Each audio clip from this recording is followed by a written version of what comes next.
The massive alien ship hung in Earth's orbit like a blade ready to fall. Its dark metal surface absorbed sunlight rather than reflecting it, creating an ominous shadow visible even during daylight in major cities across the planet. Smaller vessels surrounded it, a fleet of warships that had appeared without warning 3 days ago. Admiral Ju Park stood at the central podium in the World Security Council chamber, her expression calm despite the sweat beading at her temples. The room was silent as the faces of Earth's most powerful leaders stared back at her from their seats arranged in concentric circles. Some looked terrified, others angry, but all waited for her assessment. "The message is clear," she said, gesturing to the screen behind her showing the ultimatum that had been broadcast globally. "The Galactic Council demands our complete surrender within 48 hours. They want our water, minerals, and biological resources. They consider us primitive and expect no meaningful resistance." An older man with a thick white beard spoke up. "Can we fight them, Admiral? Do we have any chance at all?" Ju straightened her shoulders. "They believe we can't. That's their first mistake." She tapped her wristband, and the large display behind her changed to show schematics of weapon systems and defensive technologies that most people in the room had never seen before. There were audible gasps. For the past 60 years, since we first detected their communications and realized we weren't alone, we've been preparing. The public space program was always just the surface. Below it, we've been developing technologies that could match or exceed what we've observed from their civilizations. "Why weren't we informed?"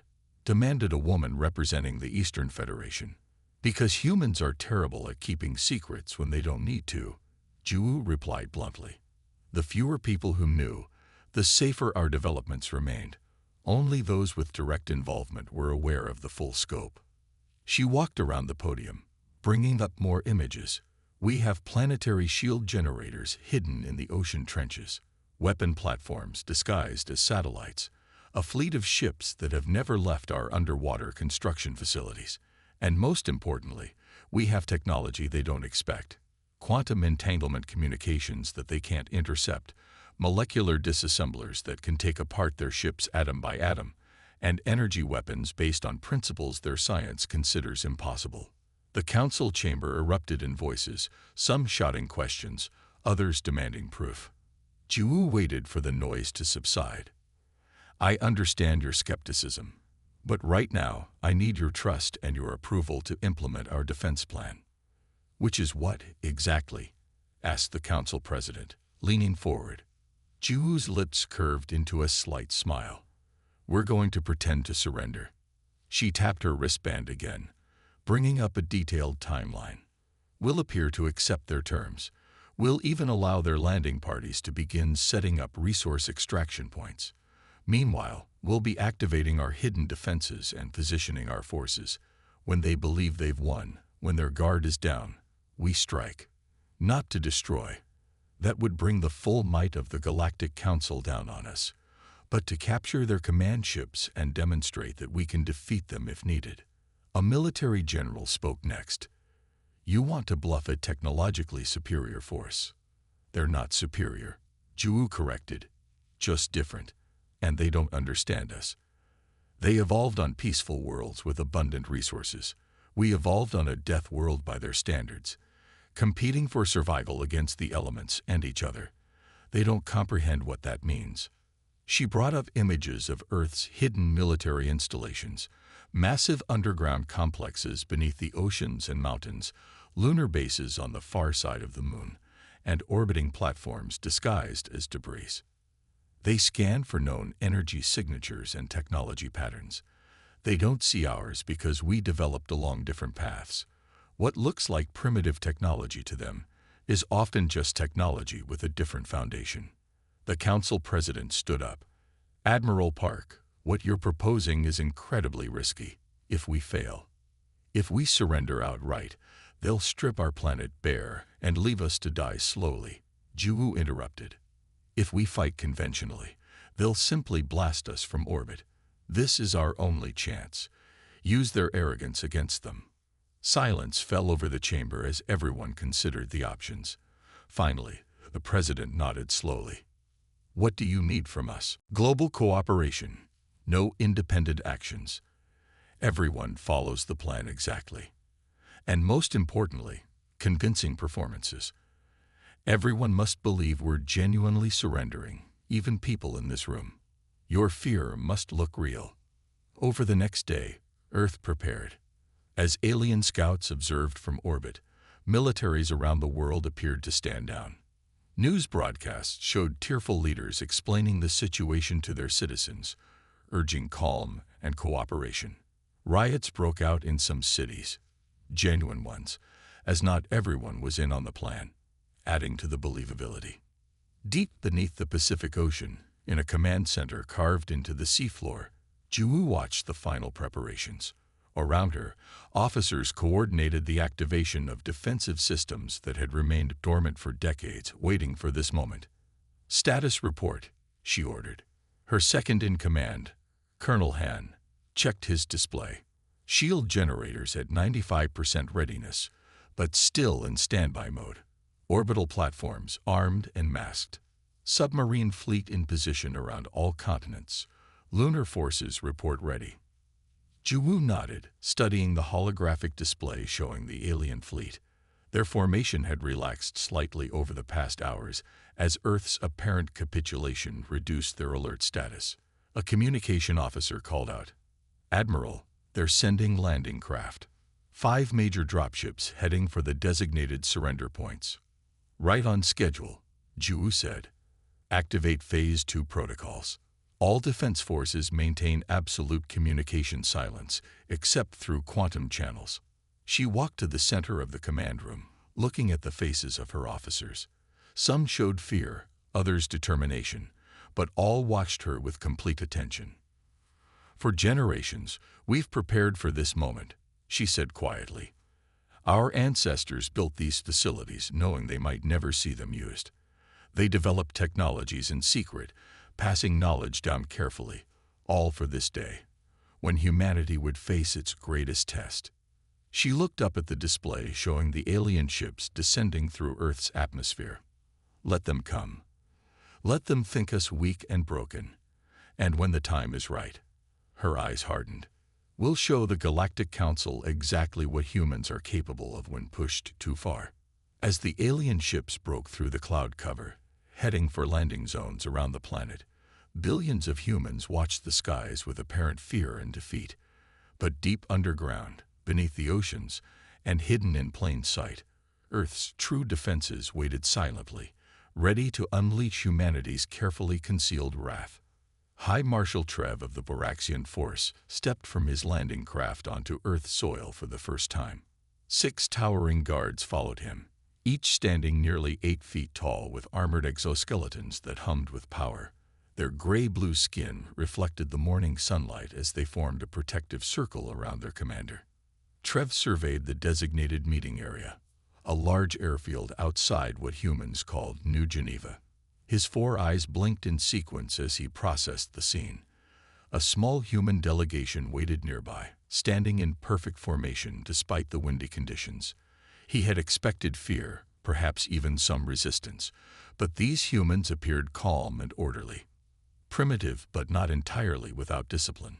He muttered to his second-in-command, "Let's see if they understand their situation." As Trev approached, a woman in a dark blue uniform stepped forward from the human group.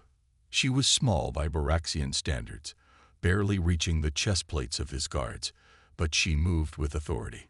"High Marshal Trev," she said, offering a perfect Boraxian greeting gesture. "I am Admiral Ju Park of Earth's United Defense Forces. Welcome to our planet." Trev's upper eyes narrowed in surprise at her flawless pronunciation of his language. "You speak Boraxian well for a species that claims to have never encountered our kind before." Admiral Park smiled politely. "We've been studying your transmissions for some time. We believed it would be respectful to learn your communication methods." "Resourceful," Trev conceded, "but ultimately futile. I trust you understand the terms of surrender." "Of course," Ju replied, gesturing to a nearby building. "We've prepared a command center for your operations. Our scientists and resource specialists are ready to assist your teams in cataloging extraction points." As they walked, Trev studied the human admiral carefully. Her cooperation seemed too easy, but his scans detected no weapons or hidden forces nearby. Perhaps these humans were simply pragmatic, recognizing the pointlessness of resistance. Inside the command center, Earth officials had arranged maps and resource surveys. Zhu introduced key personnel who would work with the Boraxian teams. "Our geological surveys indicate rich mineral deposits in these regions," she said, pointing to several marked areas. "We've already begun clearing human settlements to facilitate your work." Trev nodded with satisfaction. Efficient. The council will be pleased.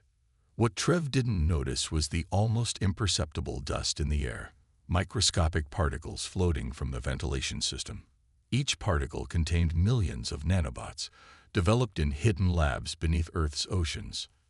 As the Boraxians breathed and moved through the room, the nanobots settled on their equipment, their armor, even their skin.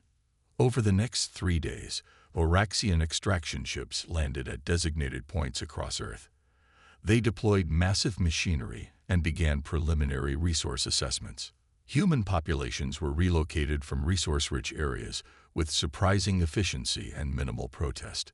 Meanwhile, deep beneath the Atlantic Ocean, in Command Center Atlantis, Zhu received real-time updates from the Resistance Network. Nanobot infiltration at 78% across all Boraxian systems, reported Technical Director Hyun. "They've completely mapped their communications infrastructure and weapons networks. We can trigger the shutdown whenever you give the order." "And our fleets?" Zhu asked. "Fully mobilized and in position. Lunar batteries armed and ready. Orbital platforms aligned."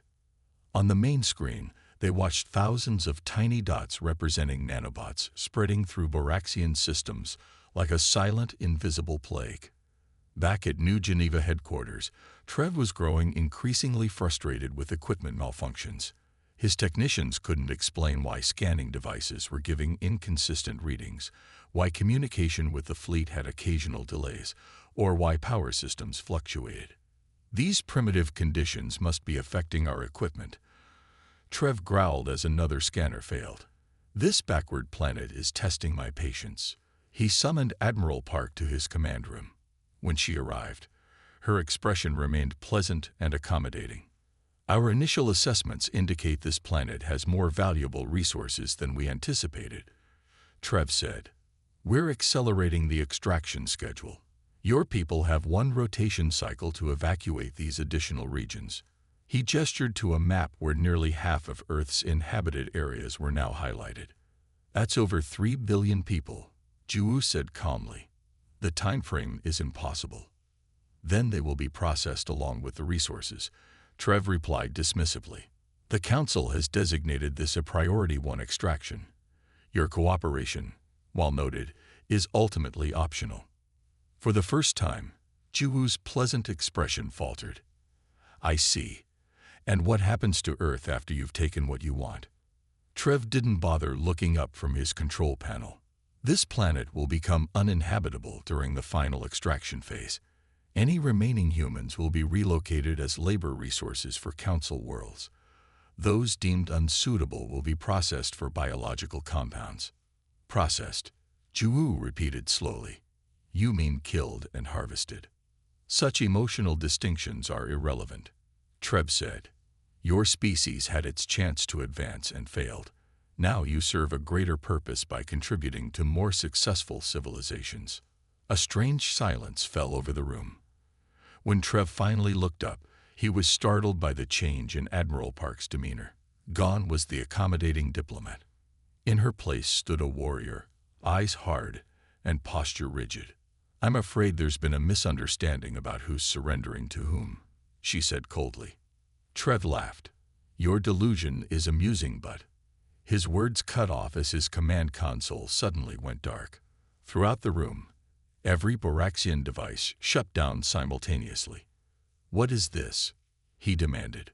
"Phase 3, Zhu replied simply, tapping her wrist communicator. "Execute." The floor rumbled as hidden panels slid open around the room's perimeter. Armored human soldiers emerge, weapons trained on the Voraxians. You've been infiltrated from the moment you landed, Ju explained. The nanobots in your systems have been mapping your technology, your communications, your weaknesses. Right now, similar shutdowns are happening in every Voraxian ship and facility on Earth. Trev reached for his weapon, but it remained dead in his holster. Look outside, Ju suggested. Through the command center windows, the sky had changed. What appeared to be empty space was now filled with hundreds of human vessels, their cloaking systems deactivated to reveal Earth's hidden fleet. While you thought we were surrendering, we were simply positioning our forces, Ju said. Your arrogance made you careless. For the first time in his long military career, High Marshal Trev felt something unfamiliar: fear. The Galactic Council will destroy your world for this, he threatened. Admiral Park stepped closer, unintimidated by his towering form. Perhaps, but first, they'll need to understand exactly what happened here. How a supposedly primitive species not only resisted the mighty Voraxians, but captured their entire invasion force without firing a single shot. She smiled, but it contained no warmth. Now, High Marshal, shall we discuss the terms of your surrender? The Grand Chamber of the Galactic Council buzzed with nervous energy. 12 representatives from the most powerful civilizations in the known universe sat at their elevated stations, surrounded by aides and advisors. Massive screens lined the circular walls, displaying real-time feeds from across the galaxy.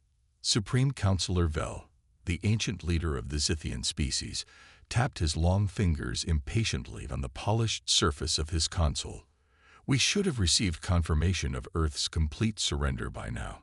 High Marshal Trev is never late with his reports. Counselor Dox, a small figure with pale blue skin and large eyes, spoke quietly from his position. Perhaps we should consider that our assumptions about Earth were incorrect. Several counselors laughed dismissively. Counselor Nars, representing the warrior Kryvax Confederation, waved a clawed hand. These humans barely made it to their own moon. Their technology is primitive, their weapons insignificant. At that moment, every screen in the council chamber suddenly switched to the same feed. The image showed High Marshal Trev, Supreme Commander of the Voraxian forces, standing rigid beside a small human female in a dark uniform. "Greetings, Galactic Council," the human said calmly. "I am Admiral Ju Park of Earth. Your invasion force is now under our control." Stunned silence fell over the chamber. Counselor Vel rose to his feet. "This is impossible. How are they accessing our secure channels?" The human on screen continued as if she heard him. "We have taken control of all Voraxian ships and personnel without casualties. We have also secured your forward military bases in the Proxima, Ta Ceti, and Epsilon Eridani systems." "Lies," shouted Counselor Nars. "Those bases are untouchable." As if in response, the screens split to show multiple feeds. Each displayed similar scenes: Council military facilities with Earth forces clearly in control. Human soldiers stood alongside confused-looking Council personnel. No signs of battle damage were visible. It appeared as if the humans had simply appeared. "Check the timestamps," gasped an aide near Counselor Dox. "These are real-time feeds. This is happening now." A new alarm sounded through the chamber as the Central Defense System registered unknown vessels entering the space around the Council homeworld itself. The main view screen switched to an orbital view, showing dozens of sleek ships appearing as if from nowhere, their hulls bearing Earth markings. "Dimensional phasing," whispered Counselor Dox. "They've mastered dimensional phasing." Council security forces scrambled, but reports flooded in of weapons systems mysteriously offline. Communication networks flickered with interference. On the main screen, Admiral Park's face returned. "We could have destroyed your forces. We chose not to. We could target your homeworlds now. We choose not to." Unlike the Galactic Council, Earth does not believe in unprovoked aggression. Counselor Vel found his voice. How did primitives like you develop such technology? Our reports showed you were centuries behind us. The human admiral smiled slightly. Your reports were based on what we allowed you to see. For generations, we detected your scout ships, intercepted your communications, studied your technology. We knew first contact would come eventually, and we prepared accordingly. She gestured, and the view widened to show a massive Earth vessel that had somehow positioned itself directly above the Council Tower without triggering defenses. "What do you want?" demanded Counselor Nars. "Resources, territory, recognition and respect," replied Admiral Park simply. "Earth will no longer be excluded from galactic affairs. We will no longer tolerate threats to our sovereignty, and we will no longer pretend to be less than we are." The chamber erupted in angry shouts and panicked discussions. Only Counselor Dox remained calm, watching the screens with an expression of fascination rather than fear. Finally, he stood and raised his voice. "Colleagues, listen to me." The chamber gradually quieted, all eyes turning to the smallest member of the council. "I warned you," Dox said firmly. "I warned all of you that Earth was different. My reports on their planet's conditions were clear. They evolved on what our standards classify as a death world. Extreme temperature variations, hostile predators, natural disasters, gravity almost twice what most of us consider normal." He moved to the central platform, bringing up his own data displays. "Look at their history. While our civilizations developed through cooperation and gradual advancement, theirs was forged through conflict and adaptation. They don't just survive adversity. They master it, transform it into advantage." Dox turned to face the main screen. "Admiral Park, am I correct in assuming your dimensional phasing technology developed as a response to resource limitations?" The human nodded. "When conventional space travel proved too resource-intensive for our needs, we explored alternative approaches. We discovered that what your science considered theoretical was quite practical with the right perspective." "Exactly," said Dox, turning back to his colleagues. "Their different evolutionary path led to different solutions. They didn't follow our technological progression because they didn't need to." Counselor Vell's voice trembled slightly. "Are you suggesting we simply surrender to these upstarts?" "I'm suggesting we stop seeing them as primitive and recognize them as equals," Dox replied firmly. "They've demonstrated they could destroy us if they wished. The fact that they haven't tells us everything we need to know about their intentions." From the screen, Admiral Park nodded. "Counselor Dox shows wisdom. Earth has no desire for conquest or revenge. We simply wish to take our place among galactic civilizations as equals. We believe there is much we can learn from each other." "And if we refuse?" asked Counselor Nars. The human's expression remained calm but resolute. "Then we would be forced to ensure our safety through other means. We've demonstrated our capabilities as a gesture of good faith, showing strength without inflicting harm. We prefer that approach continues." As if to emphasize her point, new feeds appeared showing Earth forces systematically disabling but not destroying Council defensive installations across multiple systems. The operations were precise, efficient, and showed technology that many counselors had believed impossible. "They're not even fighting the same way we do," whispered an aide. "Their tactics make no sense by conventional warfare standards." "Because they're not trying to destroy," Dox explained. "They're proving a point." Supreme Counselor Vell slowly sank back into his seat, his ancient face troubled. "We have misjudged these humans significantly." "Yes," agreed Dox, "and we're fortunate they're showing more wisdom than we did. They could have responded to our aggression with their own. Instead, they're offering us a chance to correct our mistake." The council chamber grew quiet as the reality of the situation settled over the representatives of the galaxy's most powerful species. On every screen, Earth's unexpected show of force continued, not with destruction, but with a precise demonstration of capabilities that left no doubt about the choice the council now faced. Admiral Park's voice broke the silence. "The Galactic Council has one standard day to consider its response. We await your decision." The transmission ended, leaving the chamber in stunned silence. Counselor Dox looked around at his colleagues and spoke softly. "I suggest we use this time wisely. Earth has just changed everything. We thought we knew about the balance of power in our galaxy." The emergency session of the Galactic Council stretched into its 14th hour. The grand circular chamber, usually a model of order and decorum, had descended into something resembling chaos. Delegates shouted over each other, while aides rushed between stations delivering new reports and urgent messages. Supreme Counselor Vel sat with his head in his four-fingered hands. His species was known for their calm rationality, but even his legendary composure was cracking under the pressure. "Order," he called out, his voice amplified through the chamber. "We must maintain order if we are to address this crisis." The noise gradually subsided, though tension remained thick in the air. Counselor Nars of the Kryvax Confederation slammed his fist on his console. "The answer is simple. We must crush these humans before they become an even greater threat. They have challenged the Council's authority. That cannot stand." His supporters roared in agreement. The warrior species and those with significant military assets generally supported this position.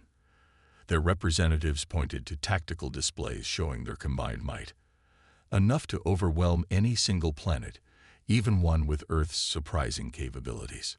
"And how many Council worlds would we lose in such a conflict?" asked Counselor Dox calmly. "Earth has shown they can bypass our most sophisticated defenses. They have observation posts throughout our territories that we never detected. We don't even know the full extent of their capabilities." Counselor Telka of the Meridian Alliance nodded in agreement. "The humans disabled our forces without casualties. They could have destroyed our fleets but chose restraint.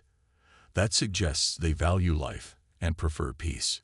Or perhaps they're simply waiting to strike when we least expect it," countered Nars. This show of mercy could be a deception.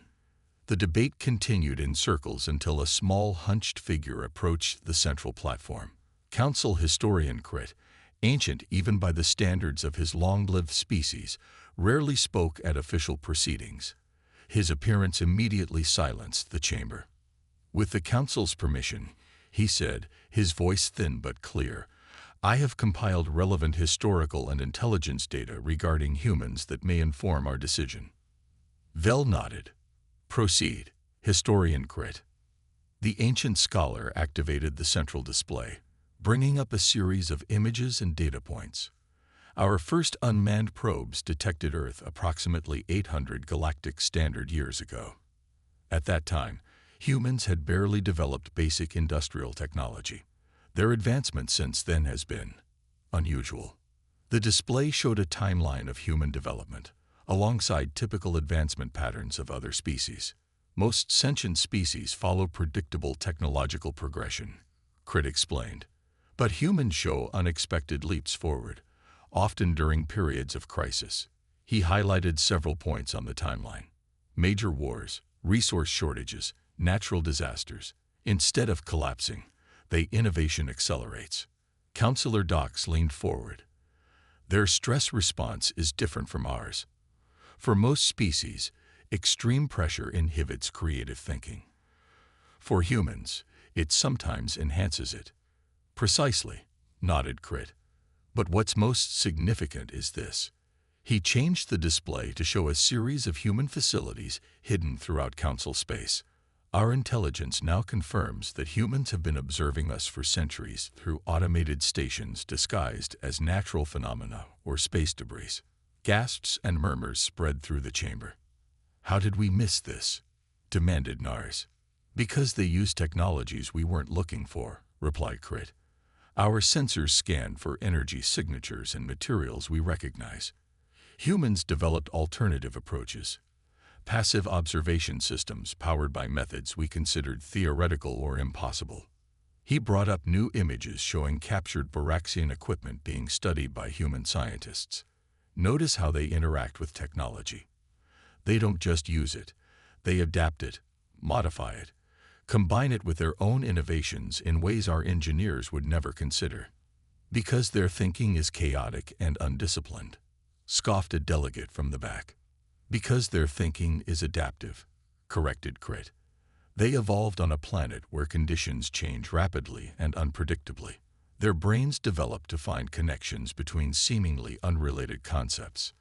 The historian brought up his final display, a series of documents and plans dating back generations.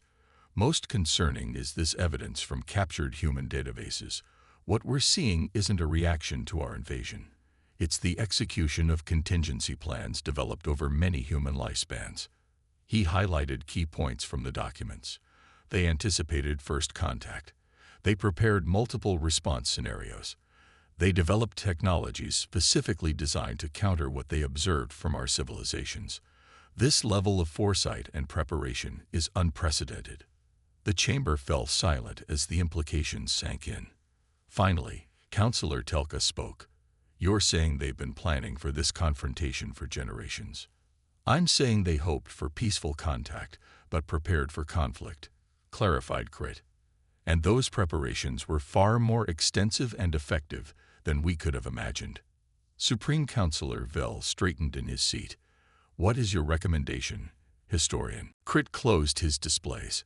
I do not typically make policy recommendations, Supreme Counselor. However, the historical record is clear on one point. Species that can innovate under pressure, adapt to changing circumstances, and plan for multiple contingencies tend to survive and thrive. Humans excel at all three. He looked around the chamber gravely.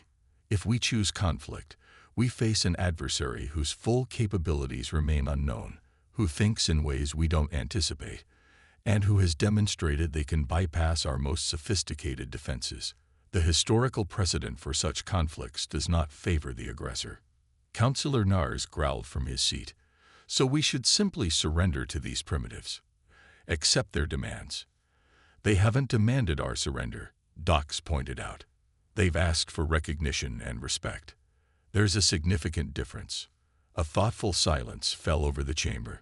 For species accustomed to thinking of themselves as the pinnacle of evolution, the situation required a difficult adjustment. Vel finally stood, addressing the full council. We face an unprecedented situation. A species we considered primitive has demonstrated capabilities that challenge our understanding. We must decide whether to risk a potentially devastating conflict or explore a new kind of relationship with Earth. He looked around at the divided council. I propose we send a delegation to Earth, not to dictate terms as superiors, but to negotiate as potential equals. We will learn more about their true intentions and capabilities through dialogue than through conflict. And if dialogue fails, asked Nars. Then we still have military options, Vel replied. But we would proceed with better information than we have now. The vote was closer than any in recent council history. Species with military traditions and those who feared loss of status opposed the measure. Those with scientific focus and diplomatic traditions supported it. In the end, peaceful engagement won by a narrow margin. As the session adjourned, Counselor Dox approached historian Crit. You've studied humans more than any of us. Do you believe partnership is possible? The ancient historian considered the question carefully. Humans have a concept they call mutualism, different species working together for mutual benefit. Their history shows they value such arrangements when both sides act in good faith. He closed his data tablet with a thoughtful expression. The question isn't whether partnership is possible, Counselor. It's whether we're wise enough to embrace it. The new council chamber looked nothing like the old one. Gone was the towering, intimidating architecture designed to emphasize power and hierarchy. In its place stood a circular space where all seats were positioned at equal height. Natural light streamed through crystal panels, illuminating representatives from 13 species, the original 12 council members and humanity, the newest addition. Admiral Juupark sat at her designated place, reviewing notes for the final session of what had been a historic gathering. 6 months had passed since Earth had revealed its true capabilities to the galaxy.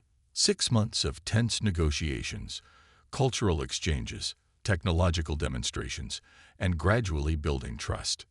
Nervous? Asked Counselor Dox, taking his seat beside her. Jiwoo smiled slightly. I face down invasion fleets. A closing speech shouldn't be difficult. This matters more, Dox replied quietly. Fleets can be rebuilt. Minds once changed remain changed. Around them, the chamber filled with representatives. Some still regarded the human delegate with suspicion, others with curiosity or respect. The Baraxian representative, once among the most aggressive toward Earth, now nodded respectfully as he passed Jiwoo's station. Supreme Counselor Vel called the session to order. Representatives of the United Galactic Council, we conclude today the most significant reformation in our 10,000-year history. The final charter amendments have been ratified by all member worlds. He gestured toward Jiwoo. As is tradition with major council transitions, our newest member has been invited to address the closing session. Jiwoo rose and moved to the central platform. She wore a simple Earth uniform without medals or decorations, a deliberate choice to emphasize substance over ceremony.